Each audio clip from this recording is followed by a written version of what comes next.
Merrin loved the sea. She loved the sound of the waves calling to her through her window. She dreamt every night of the mysteries that lay beneath. Her father was a fisherman. Each day he went out to sea, and each night Merrin waited at the rocky cliff edge, holding up a candle to guide him safely home. The two of them were poor. Their roof was leaky, and they sometimes went hungry. But as long as they had each other, Merrin knew they would be okay. At night, her father sang her songs about his great adventures. He sang of giant leviathan serpents, haunted caves, and a lost city of gold beneath the sea. Merrin knew the stories weren't real, but she loved to listen to them. She drifted off to sleep, imagining the wonders of the world below. And her life continued that way, simply and happily, until one night, her father didn't return. Merrin held up her candle at the cliff's edge all through the night, staring out at the empty sea. She shivered in the cold wind as she watched for him all the next day. Her eyes welled with tears as night fell again and there was still no sign of her father. At last, she collapsed into sleep. In her dreams, she saw him, trapped deep beneath the sea, calling to her for help. She awoke with a jolt. A desperate and dangerous plan was already forming in her head. She took scraps of metal and wood her father had caught in his nets and pieced them together. She hammered and bolted, she measured and sawed. And before the sun had set, she had built a tiny, rickety submarine. With trembling hands, she squeezed inside and dove down beneath the waves to search for her father.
The world beneath the waves shimmered with mystery. Glow-kelp bulbs lit up around her as she passed by.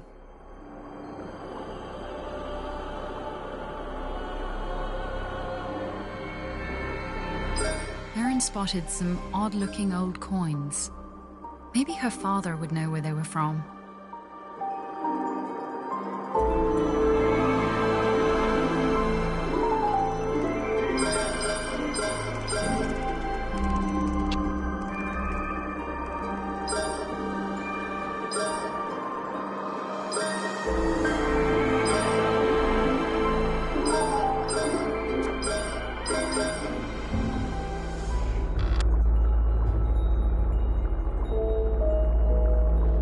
Eerie light flickered and danced on the sea floor like an underwater fire.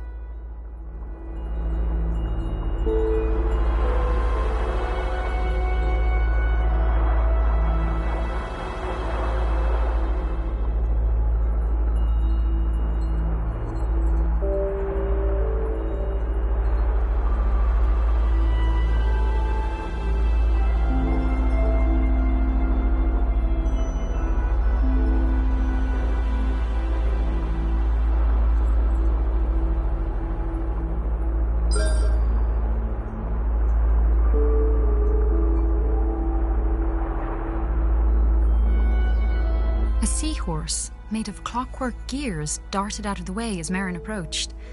She wondered who could have built such a curious creature.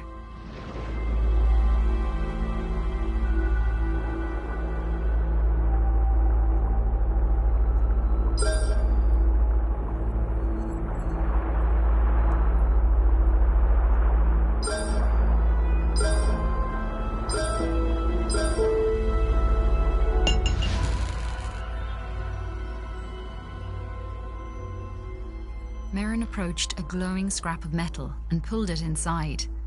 It was claw-shaped and had a strong magnetic pull. She took out her tools and attached it to a firing mechanism on her steering column.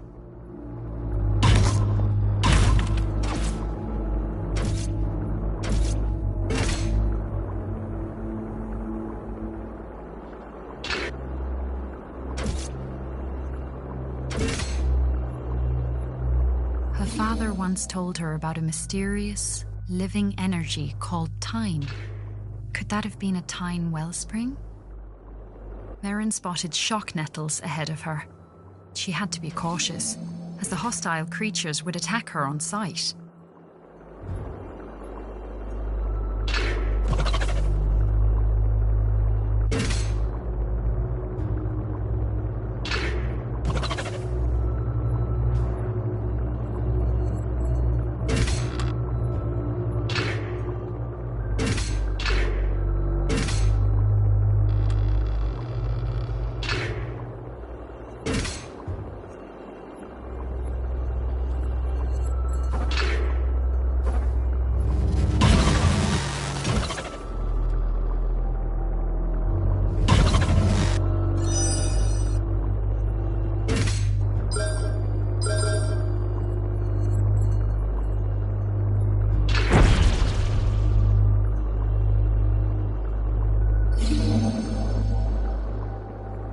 A sleeping guardian blocked Merrin's path.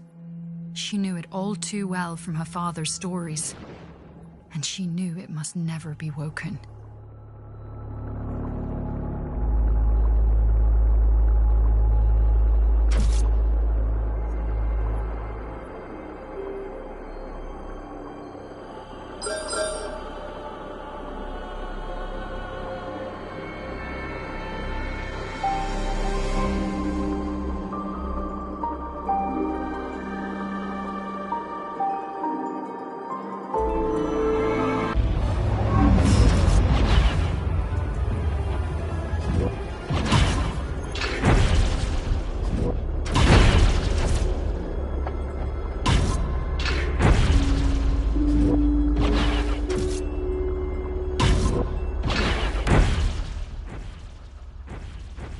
According to her father, the Guardians had been built by ancient undersea explorers called the Fomori.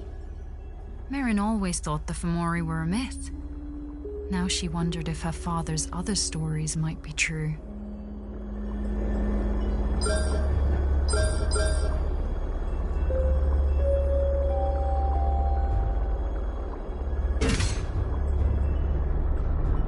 The old statue reminded her of her father's lullabies about the brave and beautiful Merrows.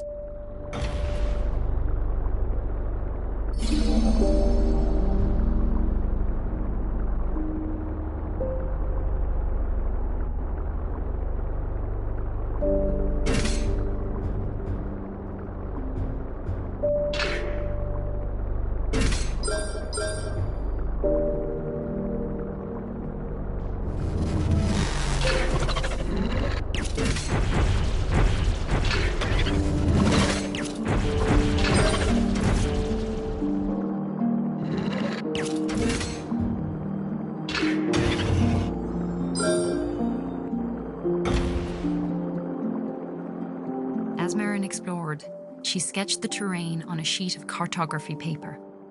Her father had taught her that those who make maps are never lost.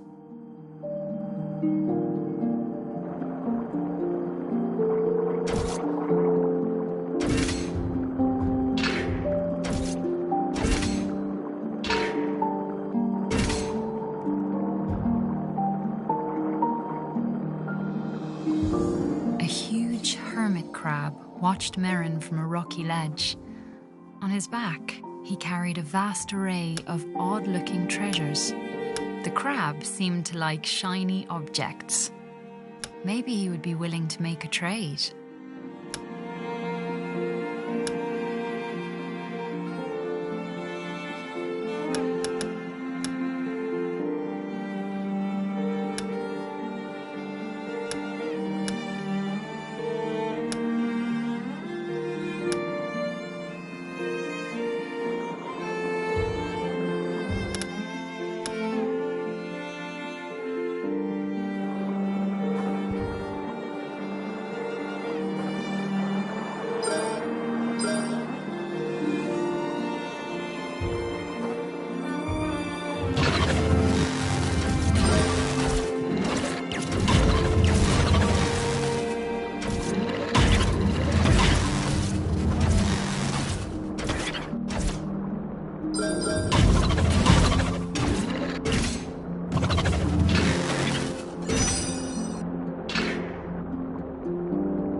The powerful current was too strong to cross.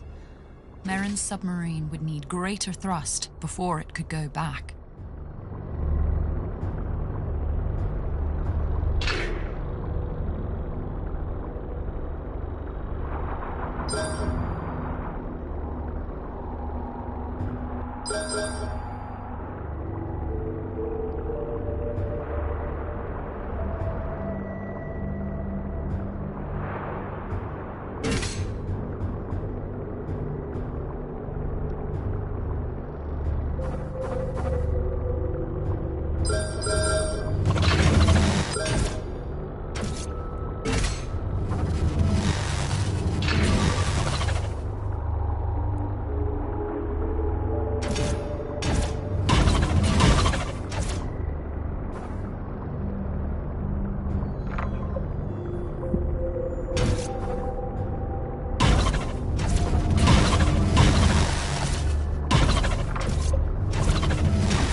Giant clams were notoriously picky eaters.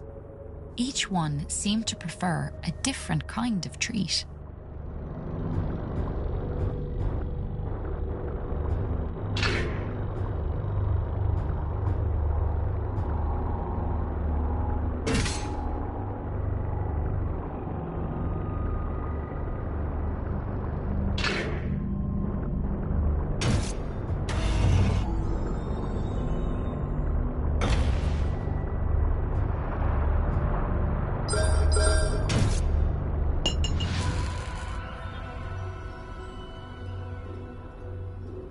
Amidst the wreckage of an old Fomori vessel lay an undamaged propulsion device. Merrin bolted it onto the back of her submarine, eager to test out its effects on her lightweight craft.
Using the materials she bought from the hermit crab, Merrin took out her tools and made a quick modification to her magnetic claw.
She knew this place from her father's songs. These were the lost ruins of the Merrows.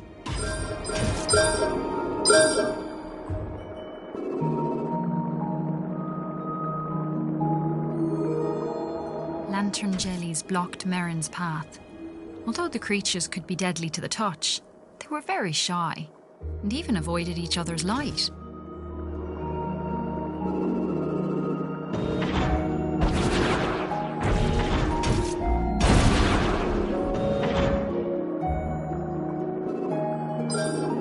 Merrin peered through the windows of the houses, wondering if a Merrow girl once lived there, and if her father had sung her lullabies about the world above.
Merrin discovered two glowing lights amidst the scraps of an old Fomori machine. She attached them to the front of the submarine's hull, hoping they would help guide her on her journey.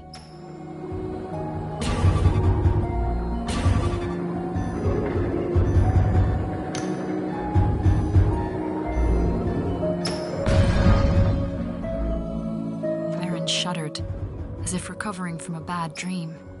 For a moment, she thought she had experienced her own death, but it had merely been the time showing her one of the many possible roads ahead. A blur of colour darted through the shadows. Was that a Merrow maiden swimming through the ruins?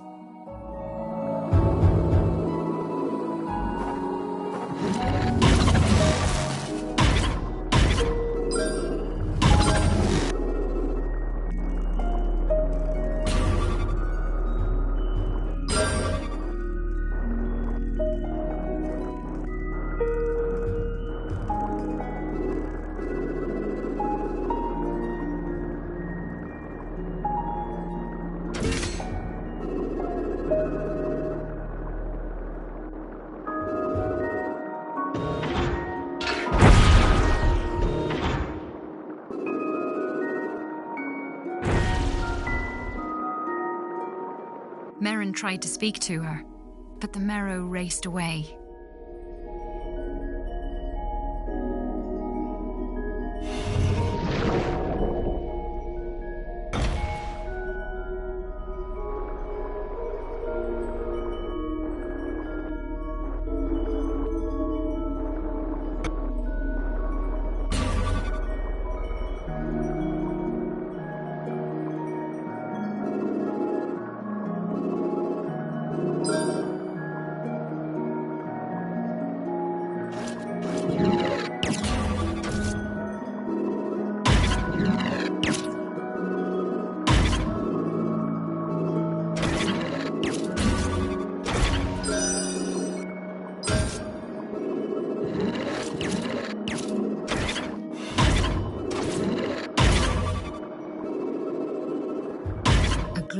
swirl in the water tugged at Merrin's sob. Was this a Chaine vortex? Where might it lead?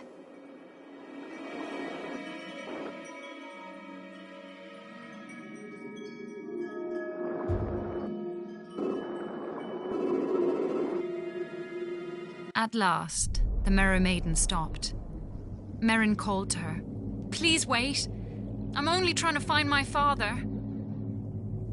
The Merrow looked at her for a long moment, then stirred the water with her hands, forming a ghostly image.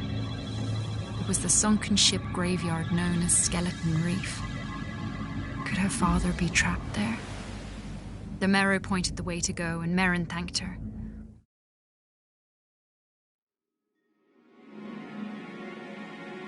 Before she turned to go, Merrin asked the Merrow her name. "Call me Cara," she said. "Another girl once called me that, years ago. She said it means friend."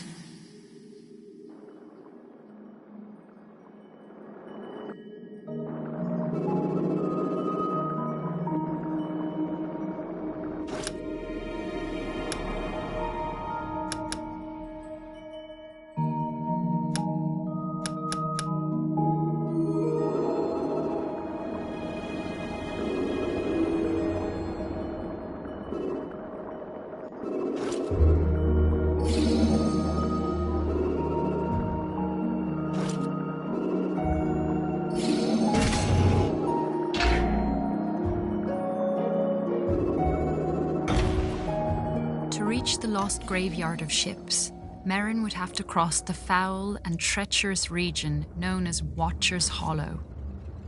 This was a place her father had never sung about, for the tales of the Watcher were known only to those below.